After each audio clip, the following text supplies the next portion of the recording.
Folks, I'll call us to order for the regular meeting of October 26, 2022. And first I'll welcome members of the management team. Here is Superintendent Everwin, Assistant Superintendent McKenzie, Secretary Treasurer Reed, and the Directors of Instruction, Hunter and Westhaver. And I wish to welcome as well representatives of our partner groups from COPACs, the District PAC, Megan Mizovic, who is here in person. Megan, I think this is your first meeting with us as chair of COPACs, so welcome.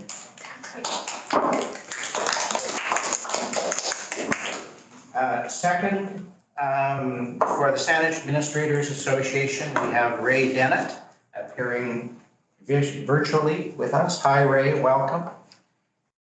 And from the Saanich Teachers Association, Mr. Don Peterson, the president. But Don, you've served in this capacity before, but you're back with us now in another term.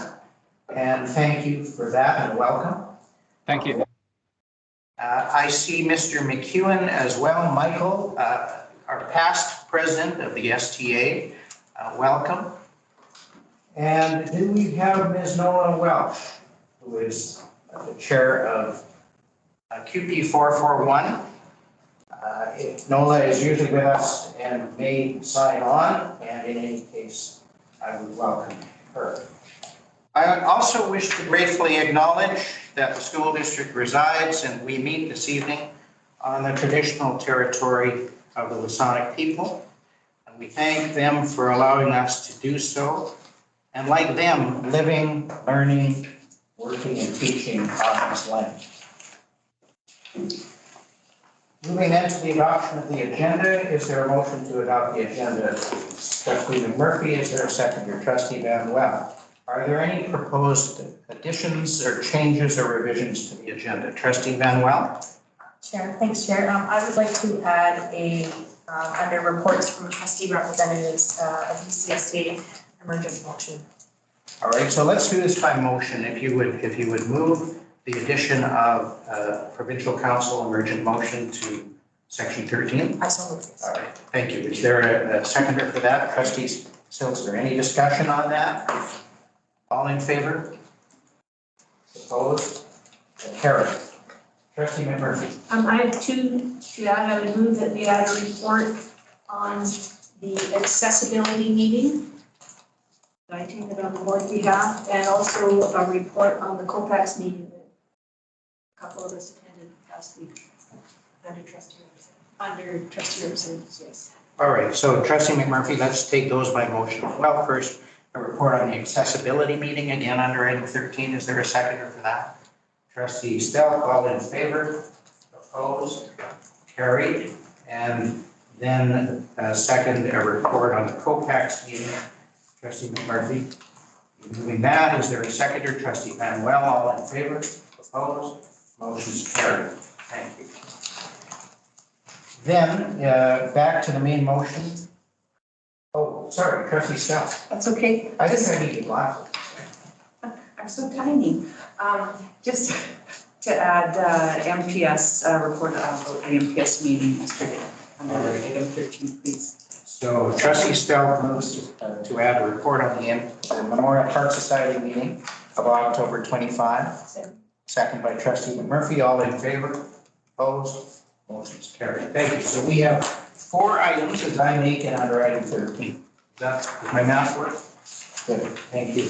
All in favor of adoption of the agenda as amended? Opposed? Motion's carried. We do. There's one more. Let's back up. For item 17, information, the superintendent was referencing Administrative Procedure 432. Could we have a motion to add that, Trustee Bedwell? Of the items, Administrative Procedures 432. Under item 17, is there a seconder? Trustee Silzer. All right, sorry folks, all in favor? Any opposed? That motion's carried too.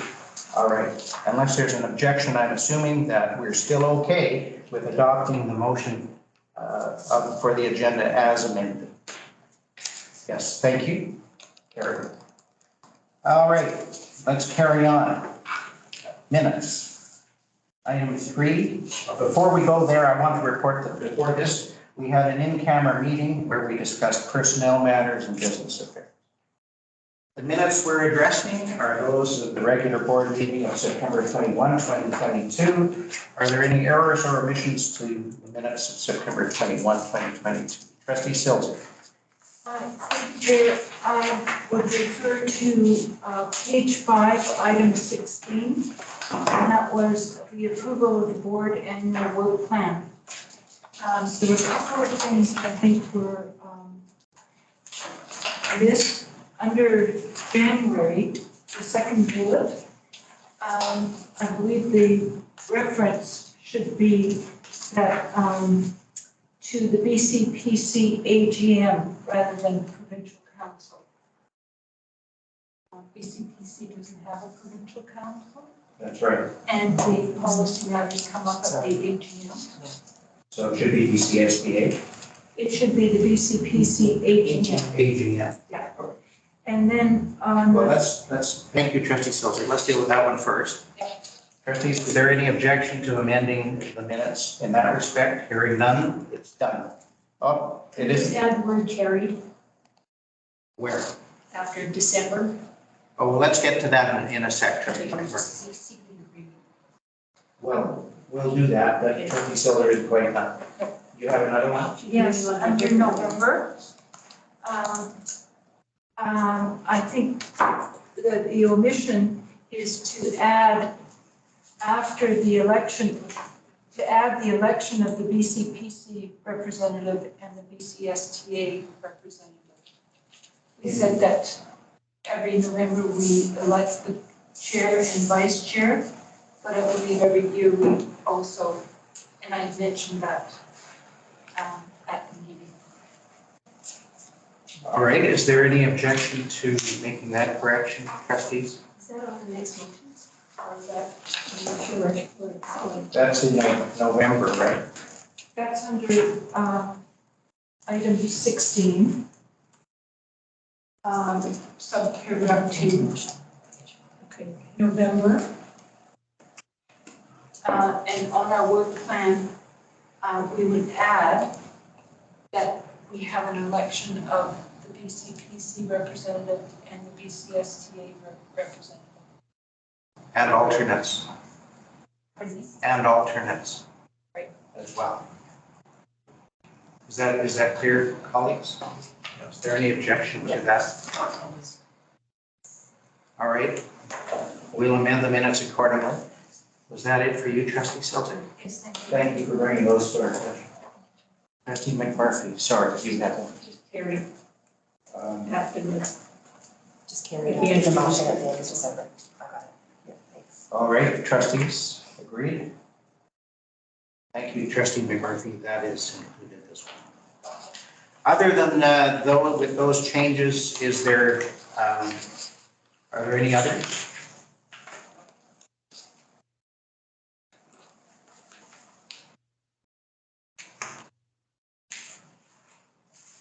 All right. I'll declare the minutes be adopted as amended with the changes noted. There is no business arising from the minutes. There are no presentations or delegations this evening. But this is now an opportunity for partners in public to ask any questions if they wish to. Are there any questions from attendees, partners, public?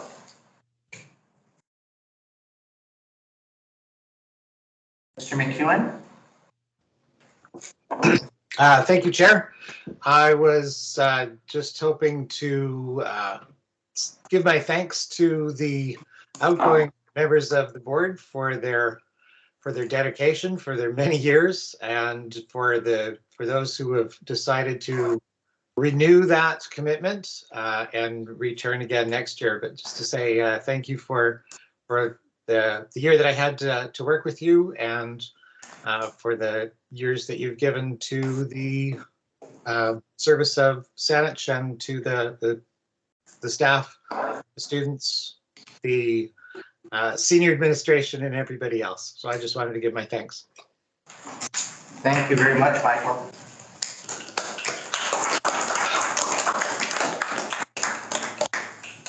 Are there any other questions from partners or public? Thank you. Then we'll move on to the chair's report. As the 2018-2022 term of this board draws to a close, it's appropriate to include some reflection on the work that we've undertaken or achieved. It's often said that the tyranny of the urgent inhibits major initiatives and the visionary work. And I think the board has been alive to that. The annual budget, personnel matters, financial issues, property and educational issues are always before us and always work our attention. And I would never call them routine. But they're more continuing, may I say, than some of the other needs. So notwithstanding that, the board can be proud of some major initiatives in its governance mandate.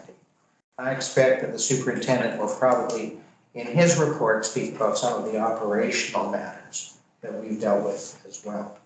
I recently read an article called "Please Make School Boards Boring Again." And some of my trustee friends may have seen that as well. And it was in reference to a specific school district, not this one. I hope we wouldn't characterize our work as boring. Trustee McMurray isn't sure, but that's for perhaps another day. We want to engage our public, but we don't want to be seen as distracted from our work. I think a better description of what we try to do is that our work should be orderly, balanced, competent, and focused, and avoid distractions as we pursue a steady trajectory of increasing student success while maintaining the confidence of our community. And I would like to offer that the board has tried to do that in a number of ways in its governance mandate. In discussing reconciliation with our Indigenous communities, on October 18, 2017, preceding this term, the board moved this motion that the board accept the findings and recommendations of the Truth and Reconciliation Commission and the board's important public educational role in supporting and advocating for the implementation of the 94 calls to action.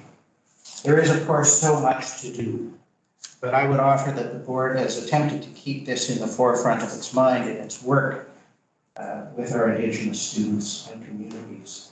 Some examples include these: the local education agreement meetings, which occasionally are held and discuss common and consider common issues with the Wasaga School Board and ours, which I'm pleased to attend as chair. Cultural competency training under the leadership of District Principal for Indigenous Education, Melissa Austin, and Programming Coordinator Cheryl McCrae, for trustees and for staff and for schools as well.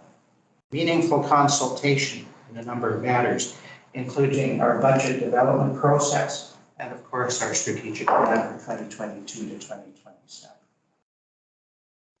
The board motion passed unanimously to explore potential Indigenous participation in our governance and the initial discussions around that, including with the nation, with BCSTA, and with our staff. And most recently, the recognition both last year and this of the September 30 National Day for Truth and Reconciliation. These and others will have to continue under the new board as we continue to foster our efforts to reconcile with our Indigenous communities for student success and for peace. We also undertook a policy review, which was overdue and which took a long time, under the leadership of the policy committee And it's then Chair Trustee McMurphy, and I think Trustee Stelk, you may have come in at the tail end of that, as well as with the leadership of the superintendent and with our consultant. This was intended to bring clarity to our policies and administrative procedures and the distinctions between the two, to bring clarity to the difference between our role as governors of the system here in Saanich and operations by senior staff, to reduce and streamline our policies, to avoid redundancy and to rectify any inconsistencies that always inevitably develop over time. And this required fully half of our 4-year mandate to accomplish. And so that, trustees, was a major step in our government's work this year. And it goes without saying that we need to note to our strategic plan, which I've already mentioned. The board invested considerable time and effort in developing this as a roadmap for our work and for the district for the next 5 years, working through the Strategic Plan Advisory Committee chaired by Superintendent Everyone, assisted by consultant Mike McKay, with extensive and repeated consultations with our partners. And of course, resulting in the 4 goals of literacy, mental health and wellness, Indigenous learner success, and global citizenship. The work continues through implementation of the plan, monitoring and adjusting, and reporting to the board on this through the Education Directions Committee. And all of these initiatives that I mentioned have been central to the board's work over these 4 years on its mandate on delivering greater student success and examining the tools that we use to ensure that occurs. This is an opportunity, too, in the last meeting of this term for me to express some thank yous on behalf of the board to those who supported our work over the past 4 years. I want to thank our partners. I've noted you already, but specifically COPAX, Saanich Teachers Association, the Saanich Administrators Association, and QP 441. And chairs and representatives, if you'd be kind enough to take my thanks and regards back to your constituents on behalf of the board and express our gratitude for your support for our work and working with us during this past term. I also want to thank our senior staff who worked so closely with us as trustees, Superintendent Everwin, Assistant Superintendent McKenzie, Mr. Reed, our Secretary Treasurer, our Directors of Instruction, Ms. Hunter, Mr. Westhaver, and of course Monica Branagh, who is now Associate Superintendent in the Senior District. And I want to make special mention of our board support staff here in the office. There are countless names, but those 2 who have worked so closely with us in supporting our work, particularly Ms. Lee Clancy and Ms. Shannon Davies, thank you to you. I want to thank as well my colleagues, the trustees. This term started with a complement of 7, a full board. And Trustee Victoria Martin resigned for personal commitments as of January 31, which was thoughtful of her because the timing precluded our having to hold a by-election to replace her. So we noted and we thanked Trustee Martin at that time, and I do so again. Since her resignation, the work's been shouldered principally by 6 of us and then by 5, as Trustee Holman has been not in a position to attend our meetings in past months. So I want to thank Trustee Martin and I want to thank Trustee Holman for their service and their contributions. Trustee Holman came to us from local government and developed an interest particularly in process and policy, and served on the human resources and the policy committees. And I wish both Trustee Martin and Trustee Holman well. And I want to emphasize my gratitude as chair to Trustees McMurphy, Silzer, Stelk, and Van Well, who have carried on and shouldered right to the end with me the work of the board. All except Trustee Stelk, who will not be returning to the board. And so I'm going to, you'll forgive me, Sheila, for getting personal, but this is an opportunity to say thank you specifically and goodbye to you. Trustee Stelk served in the 2018-2022 term that we're finishing after well-regarded careers in teaching and the legal profession. And she brought her intelligence, professional experience, collaboration, thoughtfulness, vision, and work ethic to our proceedings. I acknowledge particularly, Sheila, your skill in chairing the policy committee through some difficult times and meetings. So we regret that you've served only one term, and we would have welcomed you back, I'm sure, and we will miss you.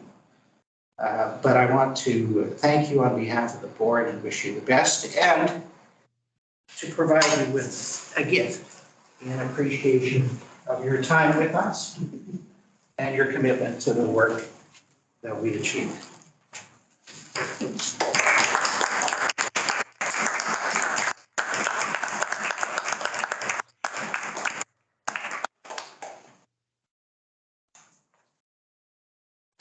I'm almost done, folks. Local government and school board elections were held, of course, as we know, on October 15, and 4 incumbents of this board were returned: Trustee Van Well in the South Zone, Trustee Silser in Sydney, Trustee McMurphy in a contested election in North Saanich, and I was returned by acclamation in Central Saanich.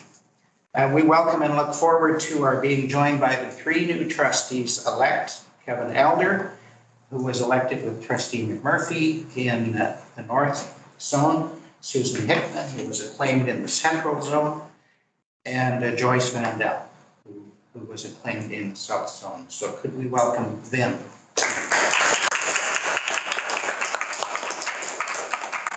want to thank Secretary Treasurer Reid, the district's chief election officer, for his efficient administration of the democratic process this time, as he always does.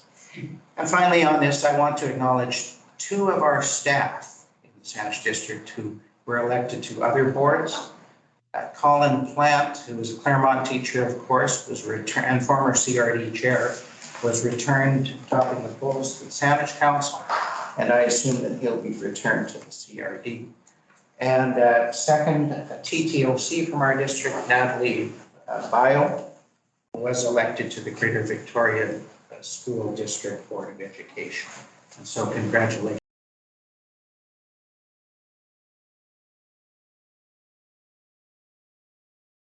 I've advised trustees and trustees-elect the next scheduled meetings for the new board will be November 30, but this presents a challenge because the BCSEA Academy begins the very next day on Thursday, December 1. And it'll be hard in that case for trustees to attend the pre-conference sessions, which includes roles and responsibilities of trustees and board protocols. These, I think, would be particularly valuable for our new members.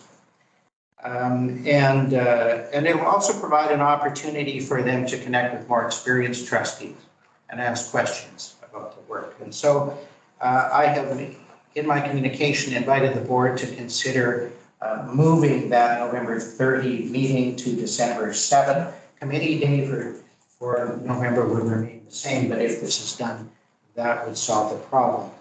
And second, we have in our schedule approved a December 8 planning day, but it may be a good time for the board to specifically authorize a couple of trustee 101 orientation sessions for December 8. And so I understand, Trustee Van Well, that we've offered to present motions to deal with these 2 issues. Is that correct? That's correct. All right, over to you. All right, so the first motion I'd like to present is that the board meeting on November 30th, 2022 be changed to December 7th, 2022 to accommodate the BCSEA Academy. Is there a second? Trustee Seltzer, do you wish to speak to it further, Trustee? I think it will be good for our new trustees as well as returning trustees to attend the pre-conference sessions. To accommodate that, we would need to move we would need to go the night before because it starts early at 8:30 on Friday morning, so. All right, thank you. Any further discussion, trustees? All in favor? Opposed? Motion's carried. And then the second motion is that the board planning day on December 8th, 2022 be used for the first 2 trustee orientation sessions on what is governance, including student success, and board/trustee operations and administration. Is there a second? Trustee Seltzer? Discussion? No, I think that these are good sessions for our board planning day with our new trustees. Trustee Seltzer? Sure. I know I said. Do you just want the names of the 2? Well, is this the first orientation No. session, did you say? This will be the board planning day on December 8th. Yes, but, It would be the first 2 orientation sessions. okay, so there are no orientation sessions before that. Yes. Okay. And what were they again? What is governance, including student success? And board/trustee operations and administration.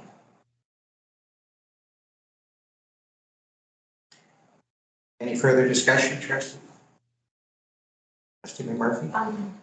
Could you give us a little bit of a hint of what's meant by those titles? I'm just not sure what would be encompassed by governance and board trustee operations and administration, you said? Yes. Mr. Reed? Mr. Reed? Sorry. Thank you, Chair. So at the September meeting, we presented a list of trustee orientation sessions, and a final decision on those sessions has been deferred to the November board meeting, which is now going to be December 7th board meeting. So there will be more of a discussion on those sessions at that time. We've got kind of a one-day period between December 7th and December 8th. So I can speak at a high level that the session on governance will focus on the role of the board legislatively in terms of the policy manual and in particular in the policy manual, the responsibilities of the board as it relates to the strategic plan, student success, et cetera. And then the second session on board trustee operations and administration will focus more on the operational matters for the board, including professional development, travel expense, other kind of administrative matters. My concern is that part of the motion originally said that it would be, the format, the content would be determined in consultation with the new trustees, and I'm kind of worried that we are just going ahead and deciding for them what they need to know without hearing from them.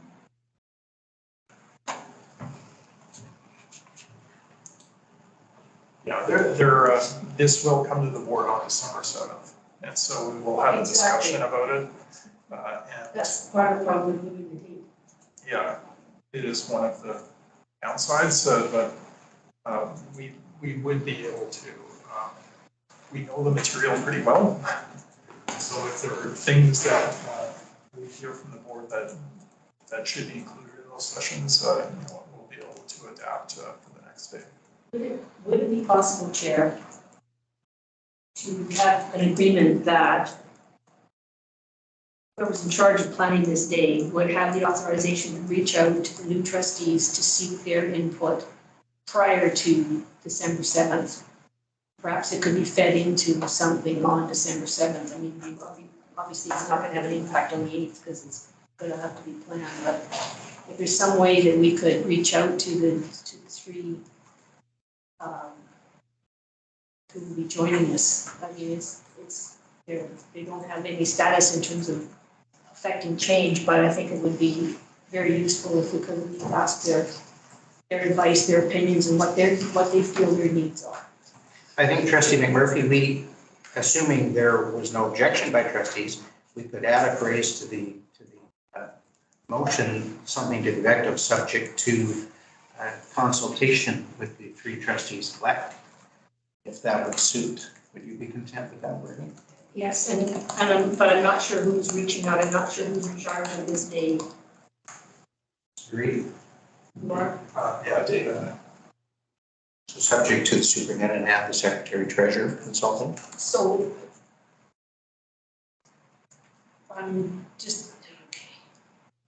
shouldn't we have some trustee involved in planning the days of the trustees?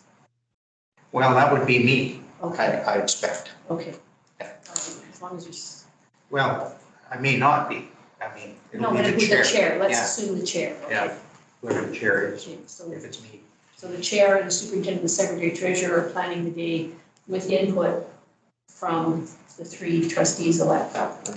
Okay, does that need a motion or does that just agree? I prefer to see it in the motion, Trustee McMurphy, as an agreed amendment, subject to consultation by the superintendent, secretary treasurer, the chair, the three trustees elected. All right, is there any objection to that, trustees, to adding that to the motion, Trustee Sills? Well, I guess I'm having a little bit of trouble with the concept of having people who don't know what they're doing, having input. Because I know that when I started 4 years ago, I didn't know what I didn't know. So I guess I'm not fussed if they're not consulted because they're gonna jump in and I have no problem with them being consulted as well, but then why not consult the experienced trustees and go from there. Although what the plan that we have in the first two sessions, it looks fine. We've already given it. Yeah, we have, well, not to the extent of really having significant input, I guess. So Well, how about this, Trustee Sills? If the three are consulted and if they, like you, say, hey, we don't know, we'll just go with the flow, that fixes the problem. If that's still a concern, we can formalize the amendment and vote on it. So which would you prefer? go ahead with the motion and consult, and that's fine. I suspect you're right, but at least then we'll hear from them on that. Thank you. All in favor then of the motion as amended? Opposed? Motion's carried. Thank you. Was that it, Trustee Manuel? Yes. Thank you. Then that concludes the report from the chair. And I will turn to item 7, the report from the superintendent of schools. Thank you very much, Mr. Chair.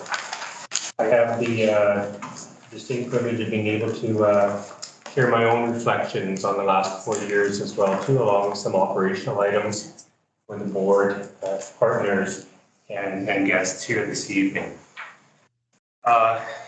Again, I've included some photographs that we have included in our district bank of photographs for you to see as we go through. They don't necessarily have any particular linkage to the topic on the slide, more for interest's sake, and again, showing some of the variety of programming and opportunities that our students here in Saanich have. So for this evening, I would like to give a public update on our fall 2022 enrollment. I'd like to share some information about how our district has been recognizing and continue to recognize this past September for the National Day for Truth and Reconciliation. And then a bit of a retrospective over the past 4 years in conjunction and hopefully dovetailing the chair's report on his reflections, some of the operational accomplishments that have happened during this board's term and things that I think this board can be very proud of having a hand in. And then just a very quick reference to the new strategic plan that we have going forward here. So as we look at the fall enrollment picture, this is the final count. As presented in committee, there was a preliminary count. This is what we anticipate will be the final enrollment for Saanich this fall. And of course, we have a subsequent count in February as well. But this forms the primary amount of our block funding and our grant funding that comes from the province. Our elementary, the numbers in gray are the last 3 years. And of course, with the pandemic, it's a bit like a jumping bean trying to track the enrollment over the last 3 years and any particular trends. But the numbers are there for your reference, as a reference point of to do a little bit of tracking from year to year. The dark black numbers are the preliminary numbers that were projected last springtime, and what we anticipate are the final or actual numbers for this fall. And then the final column shows the variance from projected to actual, black being a positive variance and red being a negative variance. Our elementary projections, they don't get much closer than being off by 1 student, so that was excellent work on that projection. A bit of a surprise at middle school, where we were up by 40 students overall throughout the district. We have not done a deep dive on exactly where those 40 students have come from, but it is a nice surprise to have that kind of number show up. Secondary, we projected that we would be down from what we were preliminarily last week, and remember that's due to students changing courses and duplicate enrollments and those types of things. And we were down a little bit, so a total of 12 FTE in secondary. Continuing education is a low number. These are adult students in our programs, and that number remains historically on the fairly low side. Alternate programs, we have seen a growth this fall from a projected 185 to just almost 200 students. And online was the real bouncing beam. It was very difficult to predict with the pandemic effects, and a lot of those students over the last couple of years being from out of district and really having not a very good predictability in whether they would come or not as compared to our own students. We projected 450, we staffed below that, and we came in even below that, so we were down 92 students inside from what we had originally projected. We did staff a little bit higher than 358. So you will see overall we're down approximately 55 students from what we projected.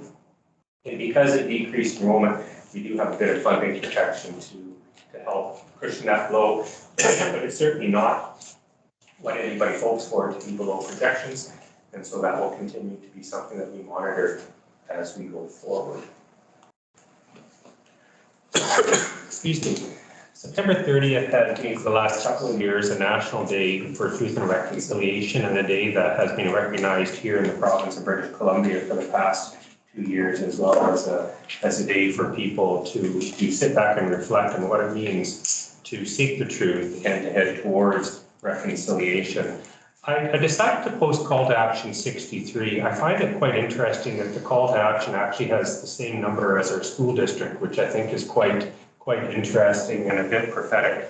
This call to action really talks about the commitment of the ministries of education across the country to maintain a commitment to Aboriginal ed issues, creating and applying the use of K-12 curriculum and learning resources on Aboriginal peoples, including the tragic history of residential schools, and to develop intercultural understanding and identifying appropriate teacher training needs to address these issues.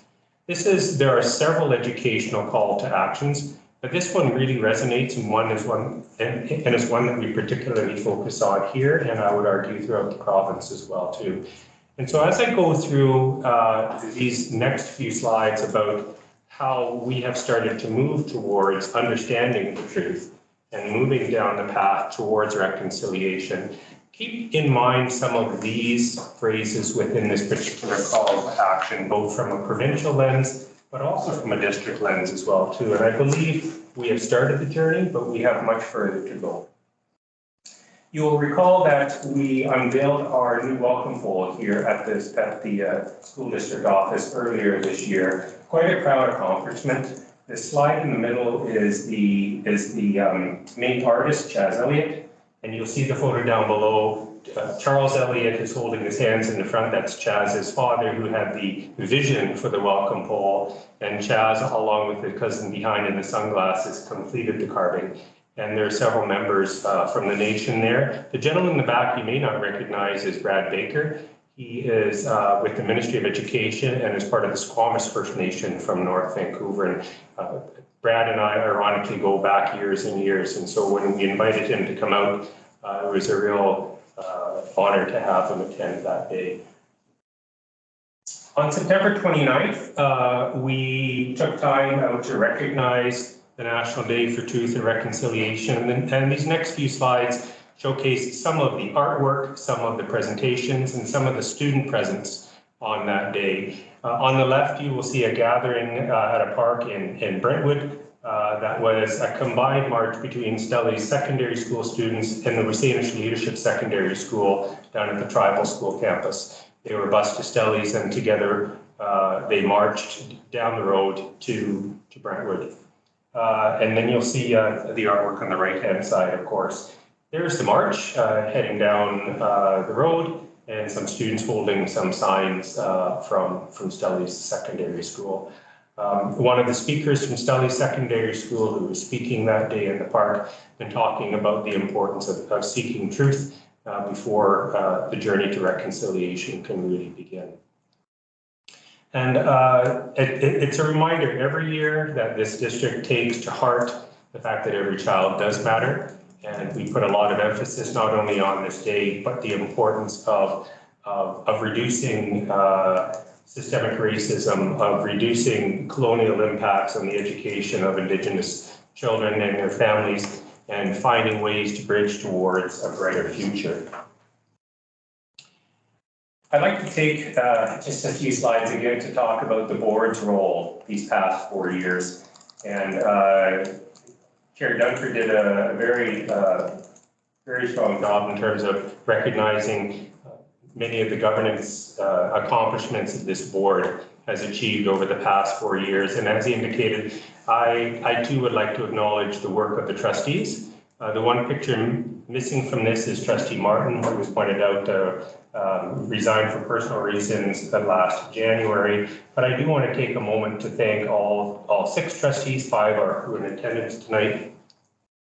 Governance is not an easy thing to accomplish. There are many competing demands, but from a senior staff perspective, I want to acknowledge your hard work and your dedication to represent the community from which you serve. And at the heart of all of your decisions has been the student voice and making sure that students have the opportunity to achieve to their potential. And while there have been many difficult decisions that the board has wrestled with, it is without question that every one of those decisions has had the student at the centerpiece. And so on behalf of the district staff, I would like to thank the board for your fine work over these past 4 years. And a special thank you to Trustee Stelp. We have worked closely on policy committee. We've had many phone calls and many discussions around how to move things forward. And Trustee Stelp, I really want to say that I have admired the way you have conducted yourself on this board. We have had many private conversations, everything from the strike back in 2019 to the policy review, to many difficult decisions, and you have always handled yourself with grace and respect for others. And I have only positive thoughts about our engagements together, and I wish you the best as you head into a full-fledged retirement now. And I'm sure you will be busy with grandchildren and all sorts of other endeavors. And so again, on behalf of the district and the senior staff, thank you for your service. And I have just a small card here for you from me.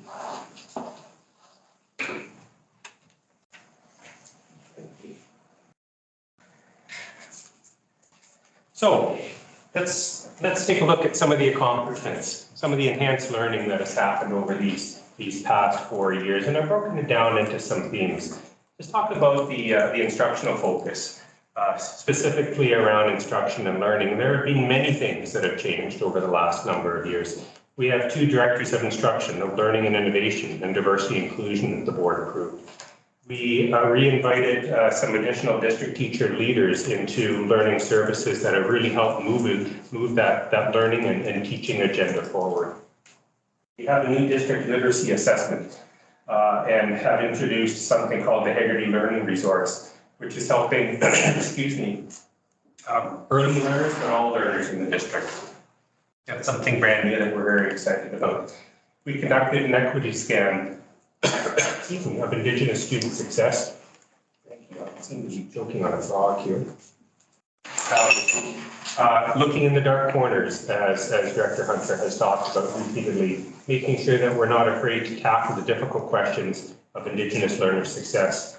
Part of that has been working around indigenizing the curriculum and making sure that, thank you very much, making sure that it's not just an add-on, but becomes an integral part of what we do every day and in every classroom. The district has started to work with an expert, Shane Saphir, and the board will recall that I've shown a slide or two about her in the past, and her focus on street data, making sure that the voices that are sometimes silenced are heard and listened to, so that we don't leave students behind, that we find the opportunity to engage with all of our students and make sure that every student has a chance for success. Chair Dunford talked about truth and reconciliation. And as a district, our focus operationally is to increase awareness and to provide concrete action in that. And here are some of the things that we've done over the last 4 years. We created an Indigenous education principal and coordinator position with the support and blessing of the Board of Education. We have undertaken and continue to undertake cultural competency training, and the board participated in that as well too under the leadership of Sherilyn McCrae. This is an important opportunity to increase the awareness of what truth is and what the path toward reconciliation looks like. The September 9 instructional days have had a focus on Indigenous professional learning.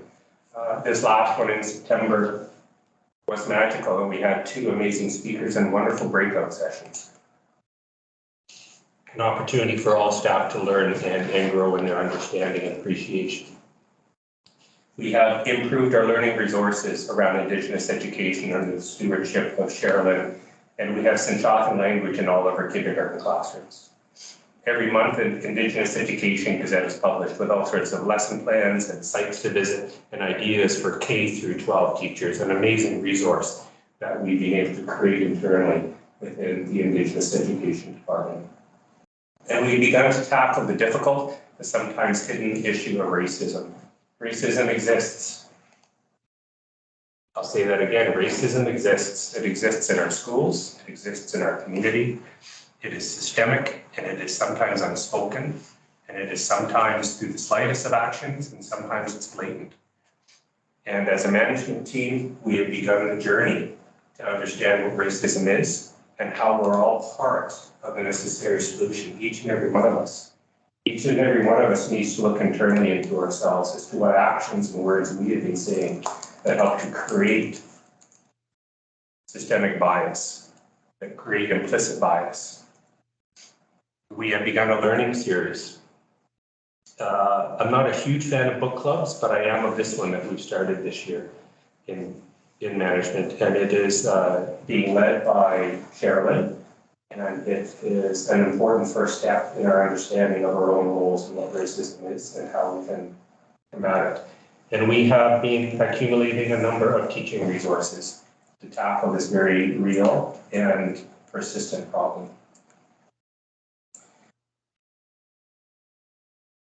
We have updated our IT infrastructure to improve access to learning, to make learning more equitable for all of our learners. Our IT department has been creating magic downstairs in terms of all sorts of access, including single sign-on, which is more difficult than you think. But as you sign into your computer trustees, you can get access to everything.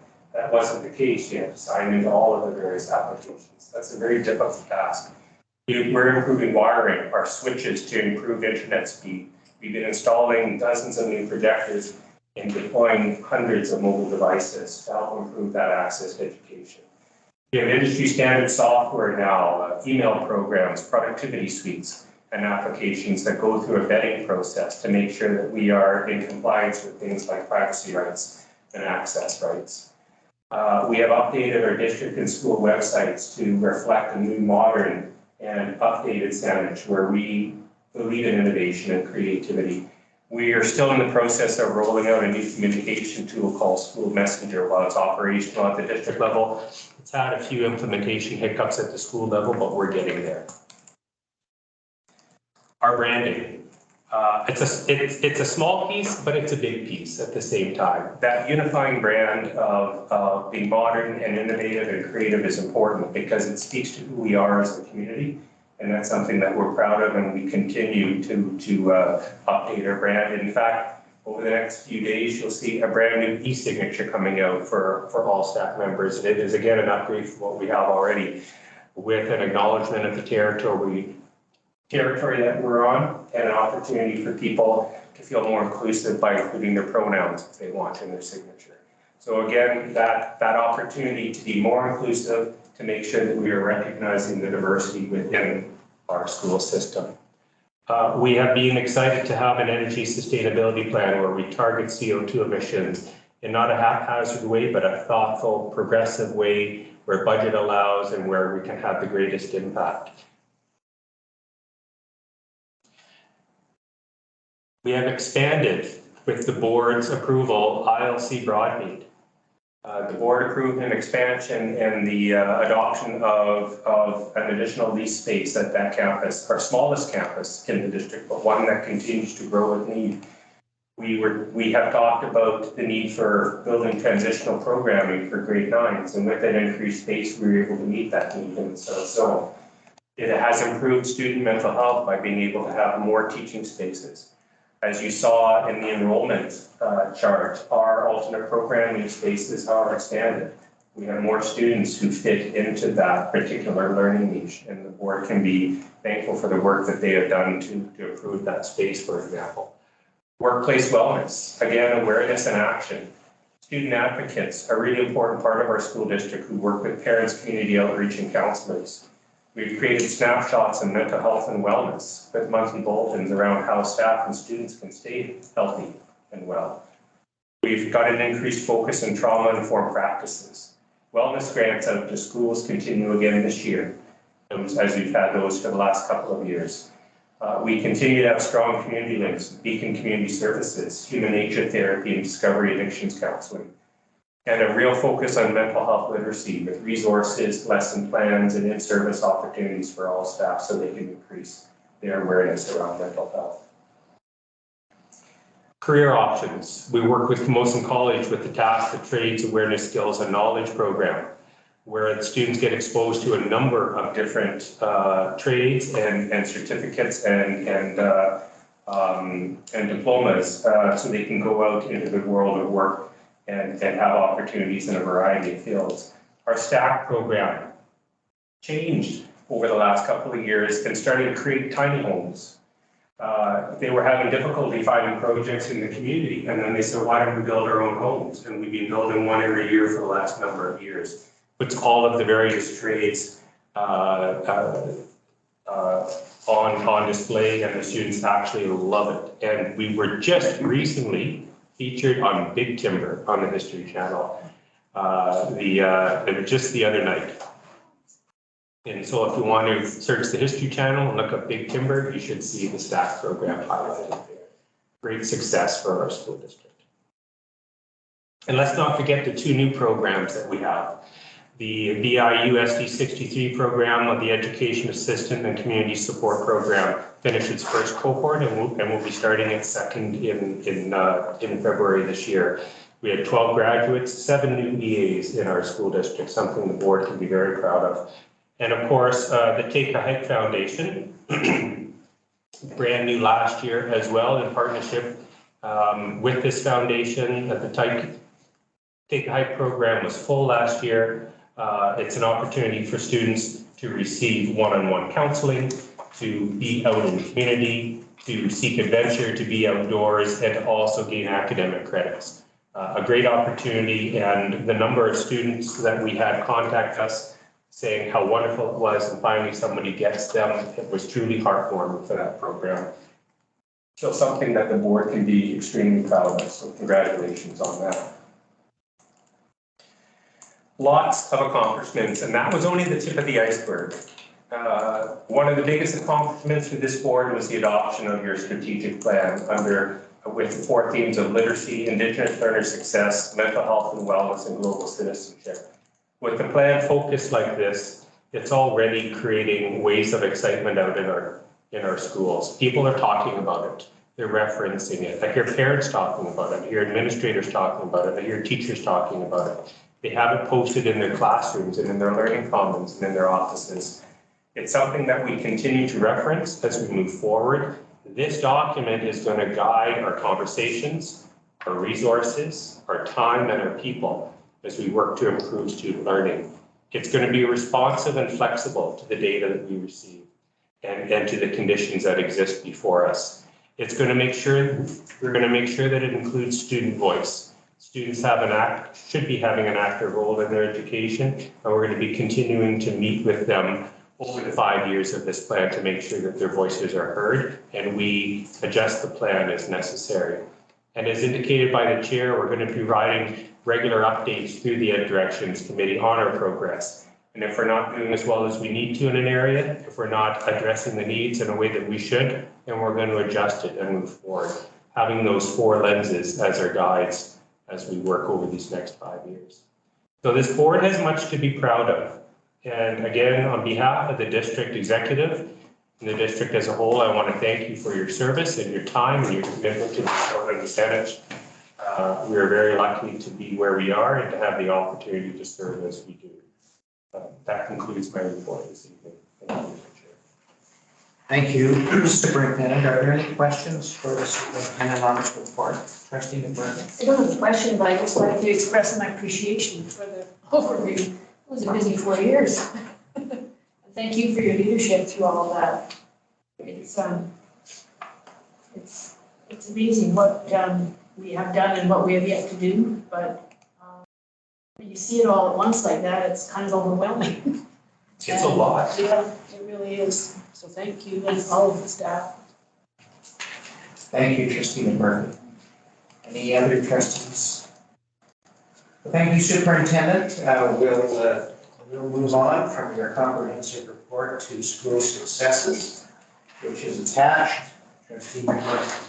Well, actually, the superintendent has already stolen my thunder on this, but I wanted to add a comment for Stellies, which was there's students at Stellies along with the joined by the Wisconsin leadership, secondary students from sorry. Yes.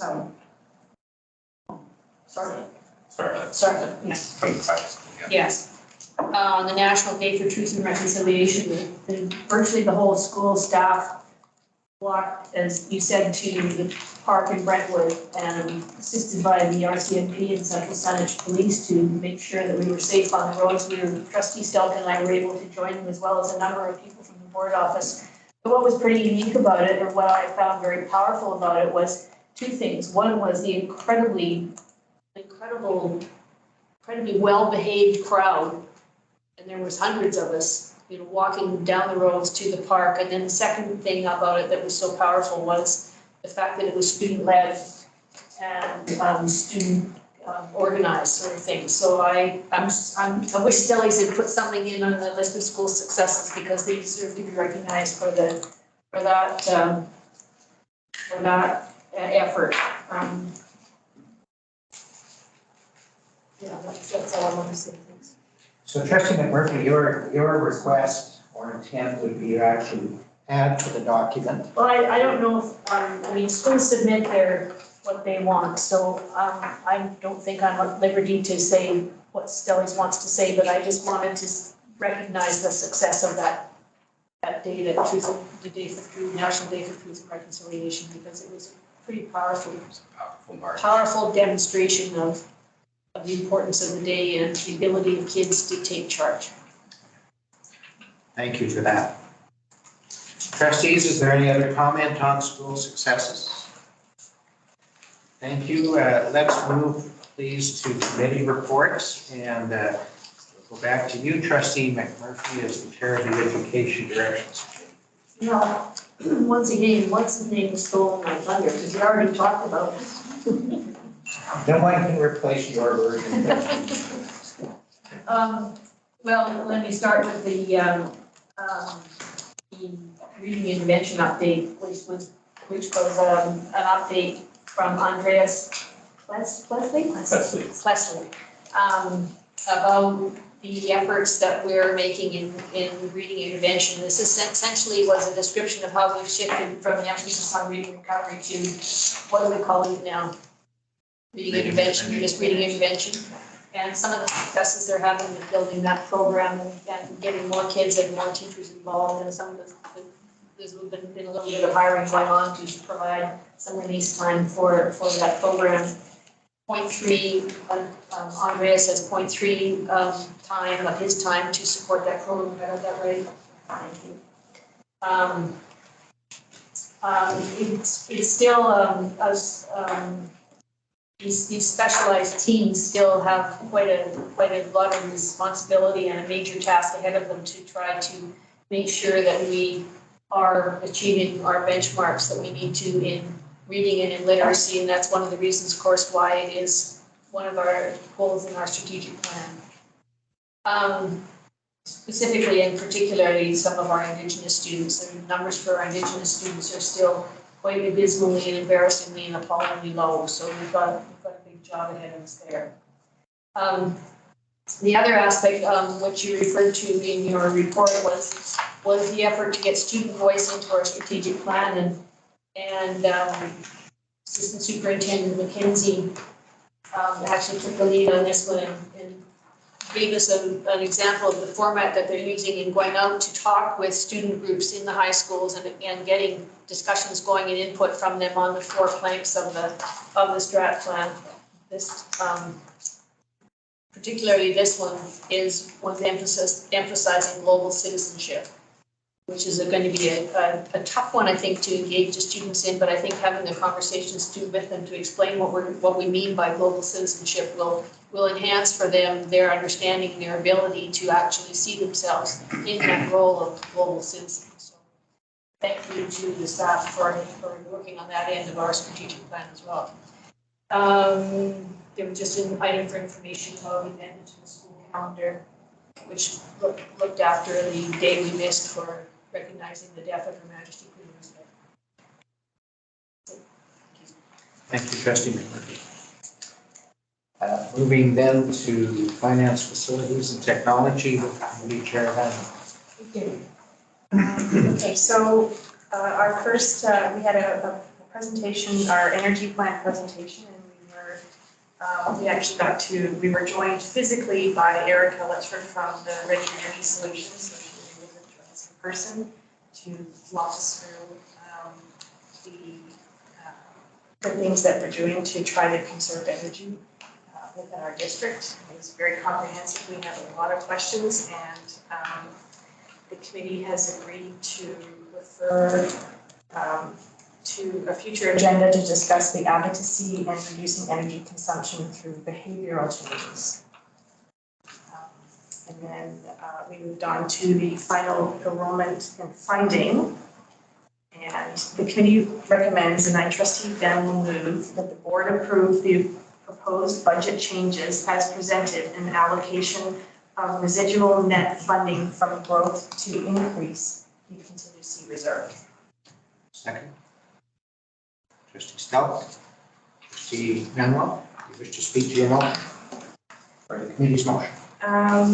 Yeah, we through the process, we discovered that we had a net funding from growth number of it's $383,571, and this is going to be. We would like it to go into our contingency reserve to help in the future budget, help out balance out the future budget. Any further discussion, trustees? All in favor? Opposed? Motion's carried. Trustee Van Wel. Yes. Okay, and then the committee recommends, and I, Trustee Van, will move that the chair, vice chair, and chair of finance, facilities, and technology seek a meeting with the Minister of Education and Childcare to discuss the current and projected budget shortfalls in School District 63. Is there a second? Okay. This motion was brought forward to further our advocacy with the ministry to help us fund the deficits that we're facing. Further discussion? All in favor? Opposed? Carried. And then we had a Parkland track update. The Secretary Treasurer. From that, we have a motion. The committee recommends, and I, Trustee Van, will move that the Secretary Treasurer approach Sydney and North Saanich to discuss funding the immediate completion of the track and sharing the cost of funding future renewal of the track surface. Second, Trustee McMurphy. Trustee Gamble. Yeah. Actually, I'm going to pass this to the Secretary Treasurer to speak to it. All right, Mr. Reid. Thank you, Chair. So this motion, full discussion at the committee about the next steps in the replacement of the Parkland track. As you know, sufficient funding was raised for phase 1 of the track replacement, which has now been completed. So the drainage work has been completed, the infield has been rebuilt, and the old track has been removed, and a new asphalt surface has been installed. And then there was also a lot of gravel fill that was required to slope the track properly for drainage, etc. So that has now been completed, and it was the cost of that was just under $400,000, and it was funded by the school district through an allocation of $300,000, and it was funded by through fundraising by the Memorial Park Society of almost $150,000. And so for phase 2, there's now about $50,000 in the bank, and phase 2 involves the application of the rubberized running surface onto the asphalt, and the cost of doing that is $220,000. And so we need approximately $170,000 in funding.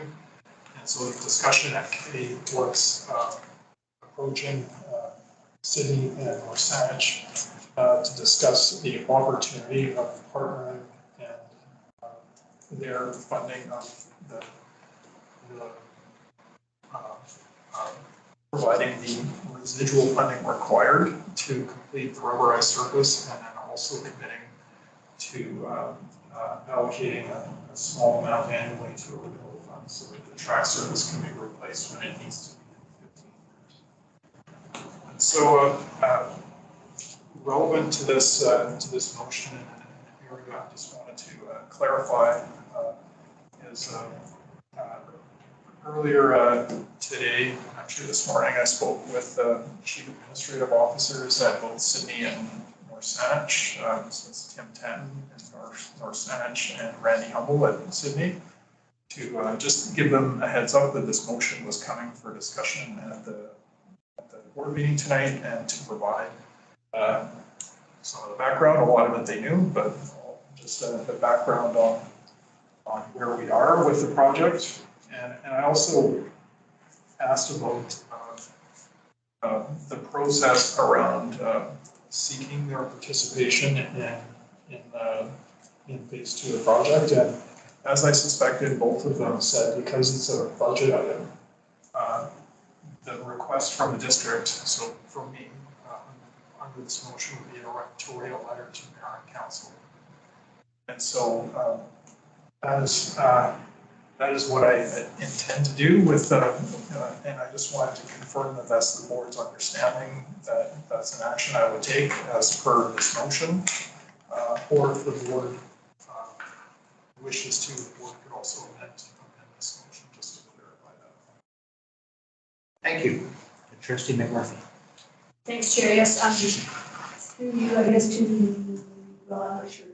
Anyway, what I'm wondering about is there, do you think there's any traction in having the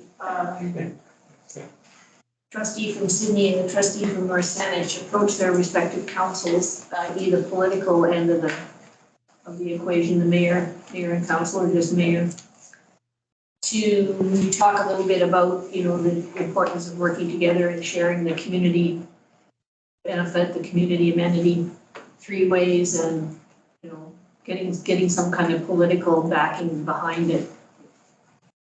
Would now be a good time to do that, or you think, I'm trying to remember when budget discussions happen, and I think it's soon. I think it's after Christmas. Right? Yeah, so for both Sydney and North Saanich, they are moving into their budget process soon. And so they both communicated that if I were to send such a letter, they would need it in the next few weeks. And I believe the decision-making timeline where we would likely hear back would be early in the new year. So I think as that process unfolds, it would be a good time for those discussions to happen at the political level. Trustee Stout. I agree with Trustee McMurphy, having been at the MPS meeting, and there are going to be many hands coming forward, not least the pickleball community. And I think the sooner and the clearer that the board can be with respect to the councils, municipal councils. And I think also just this is a project that's unfinished. It's worthy of completion, very close to being finished. As I said to the MPS board, if all the alumni from Parkland gave $10, there's your money. But I'm in favor of some political action if you think it's warranted, certainly the letter. Thank you, Trustee Stout and Trustee Silzer. Chair, through you to the Secretary Treasurer, in your conversations with the administrative officers, chief administrative officers, tell them the ballpark figure that we're looking at? Yeah. So the cost to complete the project is $220,000. We have approximately $50,000 remaining from the fundraising, and so it's about $175,000. That's $175,000 that each of them would share half of the cost. And did they indicate that was something they could entertain?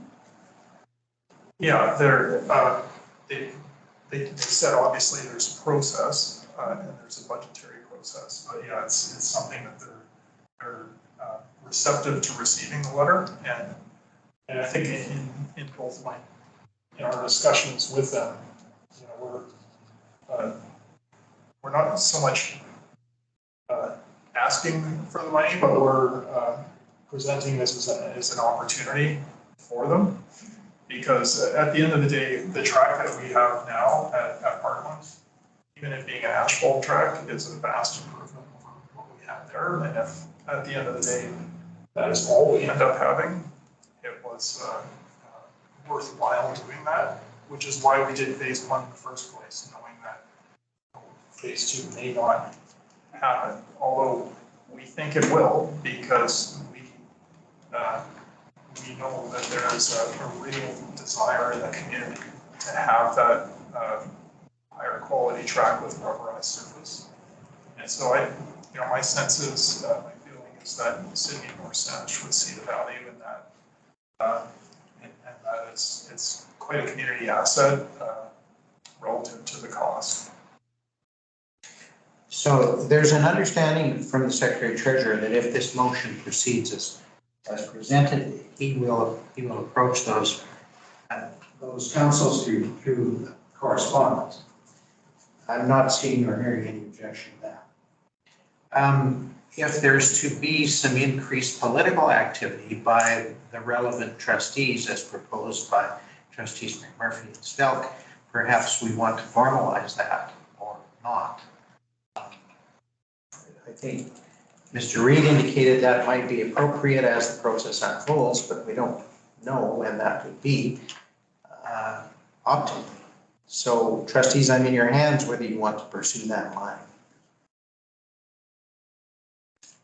at this point. Well, Yes. I mean, in the case of nothing ventured, nothing gained, or is it a case of let process A play out before process B comes on the stage?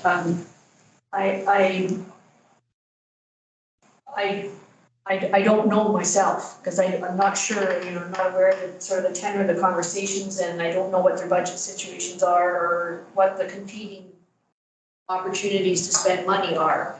But you know, even if it's something that we undertake informally, you know, there's a swearing-in ceremony that I'm planning to go to in North Saanich, and I could mention to some of my representatives on the North Saanich Council, you know, this opportunity's coming up, wouldn't be a good thing to do it, but I don't want to derail the, you know, the train that's already been started. That's what I'm trying to figure out, what's the best way to approach it.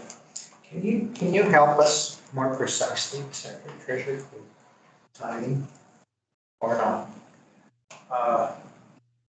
I don't know per se the exact dates of the timing, other than both Sydney and North Saanich are going into their budget planning work within the next few weeks. That's beginning. Yeah, and my understanding is that work, decisions coming out of that would potentially conclude early in the new year, February timeframe perhaps. But I don't know the process in a precise way other than that. All right, so Trustee Silzer again, and then Trustee Stelp again. Thank you, Chair. Well, I just received my invitation to the inaugural meeting of the town of Sydney, which is the same day as we're being sworn in for the And yours is theirs in the afternoon? No, North Saanich is in North Saanich is in the afternoon, so I don't know. 6 o'clock, is it? Yeah. So, I'm in favor of trustee idea of lobbying as best we can. And they must start, I guess they start right out of the gates with their budget process. So I don't know municipal process well enough to know whether it would be appropriate for the Secretary Treasurer's letter to say to each of the town and district and trustee Murphy or Silver would be prepared to speak to this, how you get onto the agenda for the town, for the district. Yeah, my understanding is that once they receive this letter, that they may invite us to speak to council. Okay. And we could certainly revisit that even if we weren't invited at the December 7 meeting. And in the meantime, we could perhaps just leave it on an informal level, and we'd be happy to run into our municipal colleagues we might happen to mention. All right, does that make sense, friends? That's, yeah. So we don't need to take any further steps this evening about that. We'll leave that with the particular trustees to use their good judgment. Thank you. Let's go back to the motion then. Is there any further discussion on the motion about instructing the Secretary Treasurer to proceed? To do this already done. That he does so well. All in favor? Opposed? Motion is carried. Thank you. Trustee Manuel? And just as we have put the charitable trust, which was on the committee for last week, and unfortunately we ran out of time, and so we are going to be dealing with the charitable trust at the next committee and board meeting. Thank you. Thank you. Moving then to policy development with Committee Chair Stelp and her last report. Thank you. So we talked about bus and van transportation, which is really important to get the students to school safely. And they, at our committee meeting, we asked if the Secretary Treasurer would recognize that there's a time factor here. If policy is going to be changed, things need to start moving pretty quickly. And many thanks to the Secretary Treasurer for getting together a draft transportation survey, which we had asked for consideration at tonight's meeting, focusing on how services established, student safety, environmental sustainability, fees, and economic viability. So I was thinking that there is a time pressure with respect to policies being changed and in light of getting something, if the board wished to have something for next year, to hopefully have something in place in June that could then be conveyed to parents and school communities before next September. And to get lots of partner input as well, COPACs and STA, and other partner groups that would be interested in this. So we have the survey, and I don't know, this might be a good time just to have a quick discussion about whether the survey looks good to me, but whether there are any comments from other members of the board. That's a good point. Before we go there, Trustee Stout, Mr. Reed, what direction might staff be looking for with respect to the survey for the board to approve it and instruct you to distribute it? Would that be it? If you're happy with that, Trustee Stout, we could deal with that motion now. And then if there are suggested changes to the survey, we could discuss those as we go. Although sometimes these things can take us down a multitude of holes that might be better dealt with at committee. So I'm taking some risk in suggesting that, but why don't we get the motion? Well, I'm prepared to make a motion to request staff to distribute the transportation survey to all parents, partners, and staff as soon as possible. Okay, and the board will approve the survey as drafted. Yes. For that purpose. Is there a seconder for that? Trustee McMurphy. All right. Back to you, Trustee Staff. Well, I think it's just a question of sort of opening the door and saying to the parties that are affected by transportation, what do you think? What's missing? What's working well? And thank you very much for the draft. I think that it's open-ended. I appreciate the background at the beginning. I don't know whether we need a little link if they have questions or something to contact maybe the transportation department, if there was something on the sheet as well. And I think when we talked about this in committee, we talked about it being distributed electronically, so it'd be easy for parents to fill it out and submit it. Yeah. So I think those are mine. I'm not going to be here. I wish I was to follow this through. But, second thoughts, trustees. Thank you. Trustees, any further discussion on the survey and the motion to approve it and distribute? All right. Easy bunch tonight. All in favor? Opposed? Motion's carried. Thank you, Superintendent and Mr. Reed, for that. Great. I think that's going to be really, really valuable, a really valuable exercise, and hopefully will keep our students safer.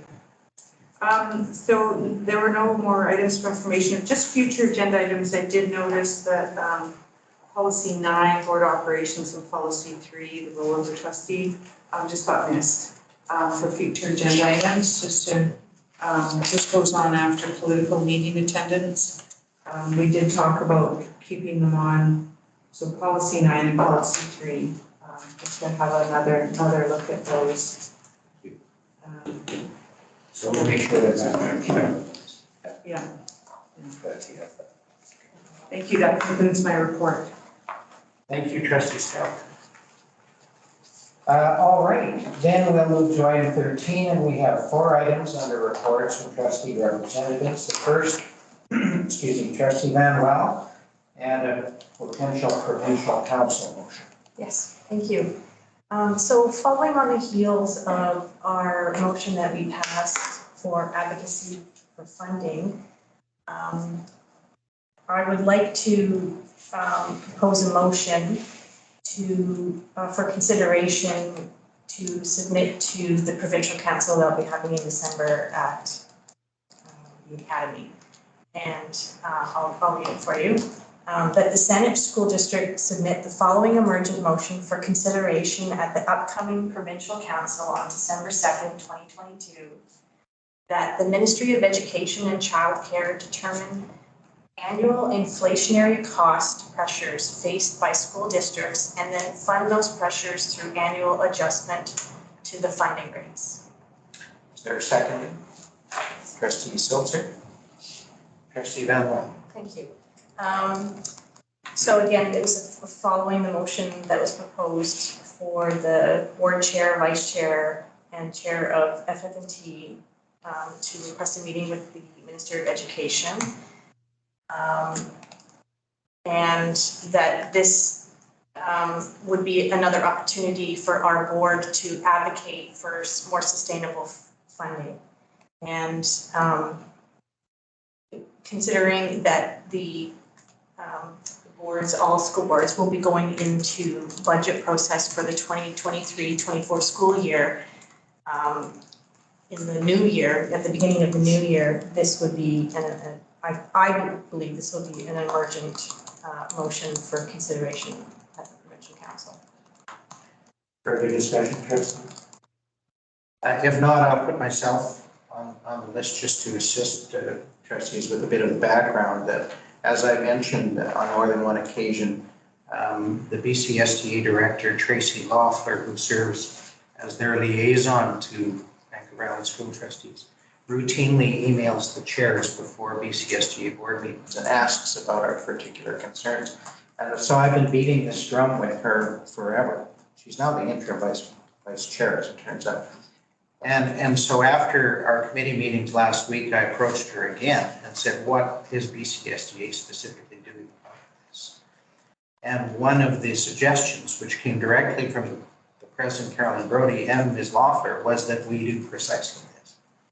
There's a tight timeline. I should say too that since I serve on the legislative committee of the BCSDA, we have a meeting on November 2 to vet these motions. So I haven't decided whether I should recuse myself or advocate. I'm leaning to advocate unless they object. What's the point in having you there? Precisely. Well, I'm too used to being objective trustee. So that may help or may not. We'll see. Anyway, I too would urge for all of the reasons discussed to support this. Does anyone else wish to discussion? All in favor? Opposed? That motion is carried. Thank you, Trustee Manuel. That was it for you. That's it for me. Thank you very much. Thank you. Then we'll go to Trustee McMurphy and the accessibility committee. Okay, I'm not sure how I got there, but anyway, there was an accessibility meeting with regard to implementation of the current legislation on accessibility. It was hosted by Dan Coulter, who's the MLA responsible for this particular initiative. We had quite a panoply of people in the room from councils, community groups, First Nations, just about 20, there was about 20 people there, including Central Saanich Council, Sydney Council, and I was the only school board representative there, and I don't know how I got invited to the meeting, but anyway, I went. Essentially, it was just basically to give a little bit of background about the legislation and the requirement to establish an accessibility committee, an accessibility plan, a feedback tool to hear concerns about accessibility, 5 priority areas: culture of access and inclusion, information and communication, buildings, employment, and delivery of goods and services. And a couple of questions came up that I didn't know the answer to. Schools have to have accessibility committees. Yes. Okay. One of the things that was brought up, which I didn't know either, was apparently the handy dart will not go to schools because school buses go to schools and they don't cross the school bus lines. So if, for example, a parent there's an example there of a parent who has an accessibility problem, she needs to ride the handy dart, but the handy dart won't take her to a school, take her kid to school because there's a school bus there and it's served by a school bus. It sounded stupidly complicated to me, but I'm just putting it out there for you. I don't know if you know anything about it from, okay. Basically talking about the importance of education with regard to attitudes about accessibility. I asked about Indigenous representation involvement, and the answer was yes, the opportunity has been offered by the Saanich Peninsula Accessibility Advisory Committee, but it has not been taken up, but I think it's an area of concern. And I'm wondering if BCSTA offers any support to school boards to get any dollars from the BCSTA for accessibility committees or anything like that. This is quite a disjointed report because I really didn't have a good grasp of why I was there and what I was supposed to be doing. We didn't know either. Okay. Anyway, the issue of accessibility is obviously a major concern in a number of areas, so just a heads up that we might be getting some more attention for that. Thank you. And Trustee Silzer. I was wondering, through the chair, to Trustee McMurphy, was it your understanding that this was a local group or The peninsula, it was the peninsula. It was. It's clearly part of this particular MLA who has responsibility for the Accessibility Act is going around the province, and this was the Saanich Peninsula Accessibility Advisory Committee was basically the group that he was speaking with, and somehow I was the school district representative. Yeah, because I was a school district represented by the meeting a couple of years ago, except before the pandemic. And it was a workshop situation. Okay. And I think I was the only one there for the school district, although there was. Yeah, you served you. Maybe they got me and chose you. Maybe. But it was at that meeting that I met a parent who is the accessibility specialist and expert on the peninsula. I don't know if he was there, but it's Mr. Willows. And I believe, so I actually have a question too of the superintendent or the secretary treasurer through the chair. What are our accessibility committees school-based? Does every school have an accessibility committee? Superintendent? No, there are no school-based accessibility committees. There is, if I can back up just for a minute here, the BC Accessibility Act was passed a little while ago, and in it talks about the requirement for public institutions to form an accessibility committee. For school districts, we're required to have one in place by next September, so September 2023. In my conversation with the Ministry of Education, they're expecting further direction from the ministry. We've received nothing to date, but they've told me that they will be getting back to us probably in the new year, early 2023, I'm assuming, with more information on what that scope would look like and the constitution of the committees and the mandates and those types of things. So you can anticipate that we'll have some kind of a committee in place next fall. And also, if I may ask another question, do we have an accessibility AP or policy? We have, you're testing my memory here, trustees. So it is an administrative procedure around accessibility to education. I'd have to go in and take a look specifically. I don't have that off the top of my head. Trustee McMurphy, are there next steps contemplated by this group? Like, do you expect to attend another meeting? Somehow. I'm assuming there will be another meeting, but I'm not sure if I will be invited again. I know when I got there, as I said in the first place, so. All right. So Somebody sends me an invitation, so I just show up. You don't get out much, trustee members? Just send you an invitation. For what it's worth, I have some ministry meetings I'd like you to attend. for what it's worth, MLA Coulter was a board chair before his election. In the Valley somewhere, I think. Chilliwack? Yeah. So maybe that helps from a school district perspective. Thank you. Shall we move to your report on the COPEX meeting, trustee? Trustee Van Well and I might want to tag team on this because we were both the board representatives. Go ahead, Terry, or? Sure. You started. We started off by just letting COPAX members know about what we're up to. I talked about the returning trustees and the election and that we will be having the AGM on November 7th. And then trustee McMurphy, you'll have to fill them in on what you had talked about. Do you remember what you talked about?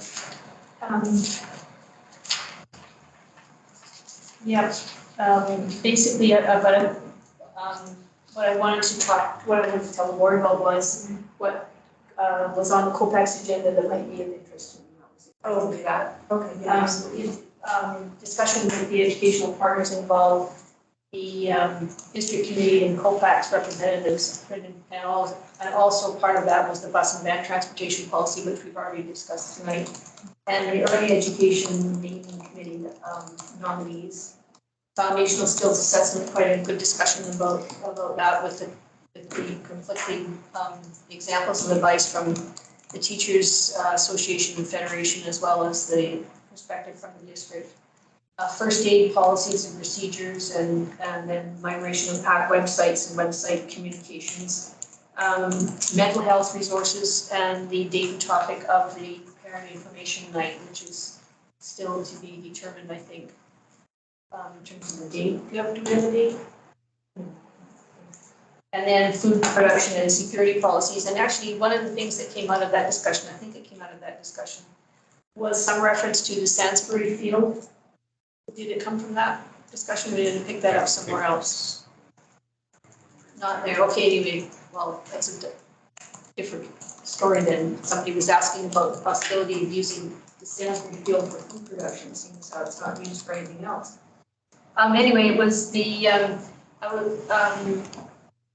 COPAX is very interested and very energetic and very committed to, I think, being a great voice for the parents in the district, and we're looking forward to being rejuvenated under the leadership of the president executive. I think we have a good start, don't you think? I think so too, yeah. Yeah, I would like to welcome Megan to our group. We're happy that you took up the call to lead our parents for the next year, so go.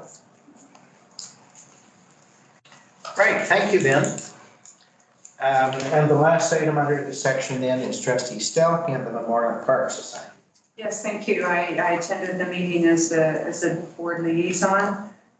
It's a fascinating meeting to attend because you get to find out what's going on, and with the Central Sydney and North Saanich, and also with the Mary Winspear Center. So there's lots coming up, but I won't report on that. It's the main things are the foundation audit has been done, and the society audit is underway, and they're at 2019.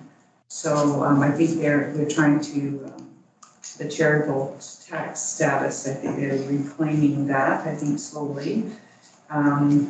I don't think it's been granted yet, but it's hopefully coming. The parkland track, I did talk about it, the proposed motion, so that's out there to the MPS board and also the district liaisons.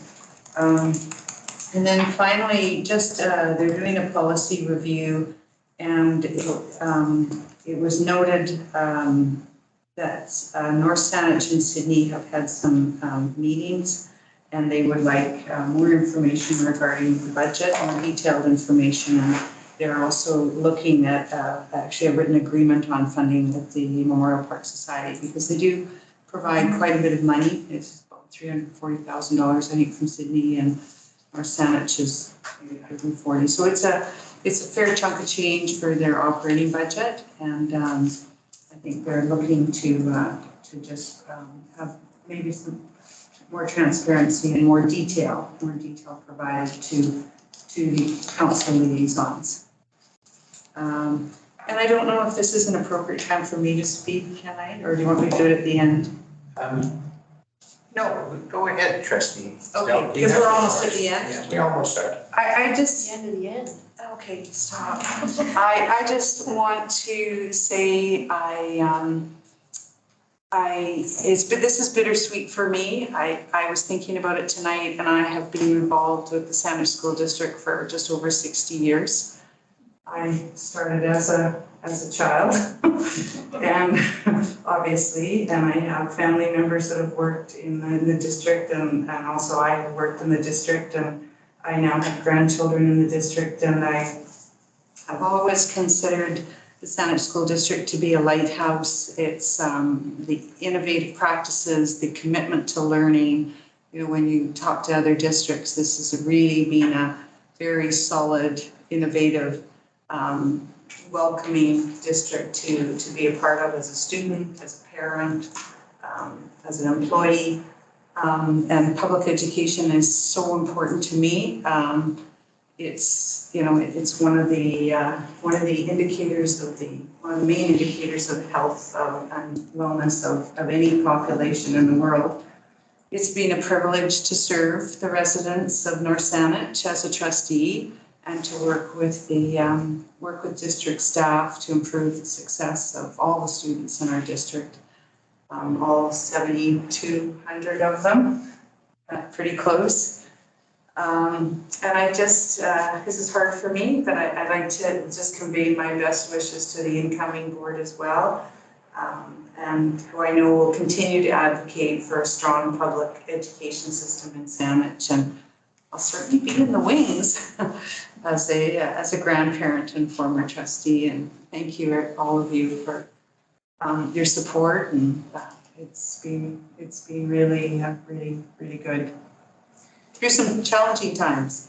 This wasn't, the 4 years, there were some difficulties, but I really appreciate the experience and certainly the personal relationships that I've made through this job. Thank you. Sheila, thank you.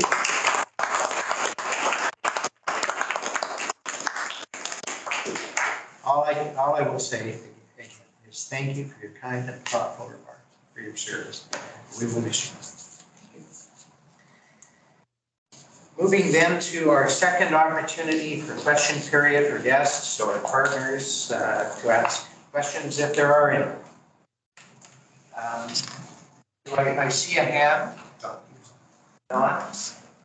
Yeah, that would be me. Thank you. I just on behalf of the Saanich Teachers Association, I wanted to, and it sounds like everyone else has already offered a big thank you, but I'll take the opportunity to do that for the Saanich Teachers Association. But I wanted to thank Sheila Selk and Alicia Holman for your service on the board over the last four years. So we really appreciate it. We hope that maybe you can come back sometime in the future. And I guess in a week and a half, I'll be, congratulating the returning members and the new members coming onto the board. So, but once again, Sheila and Alicia, thank you for your service. Thank you, Don, and thank you for your kind comments, and we look forward to continuing to work with you in the STA. Great, thank you. Are there any other questions? Then we'll move. Oh, Megan, thank you. Sorry. Yeah, no Let me worries. up here. I just was gonna ask if the public survey, if they're ever put through like a readability assessment before they go out. I read it and it was the sentences were seemed complex. And I was just thinking maybe they could be put through one of the web readability And I really appreciated the surveys that went out and looked at all the different school divisions that responded. And I thought that that was really relevant information maybe for parents to see. And so if there's a link to that board package, so people could see what other districts are doing, that might be helpful when people are looking at the contextual factors. Thank you. I see no other hands, and so we'll move to our final item then, which is under information, section 17, AP 432. Superintendent. Thank you, Mr. Chair. Just briefly, we have reworked AP 432, which is the administrative procedure on the professional growth and evaluation of principals and vice principals. It had been noted, and we've been working with the Administrators Association of language and the administrative procedure previously did not align with their personal services contracts. And so we have adjusted the AP to reflect a similar intent and language within their contracts. And so we'll be posting that on our website in the very near future. Any questions arising? Thank you, Superintendent. Friends, that's the agenda. Is Trustee McMurphy? No, We're going to hang around for a while. I'm simply going to ask if there's any objection before we move on. And hearing none, I declare that we are adjourned, and that's a wrap.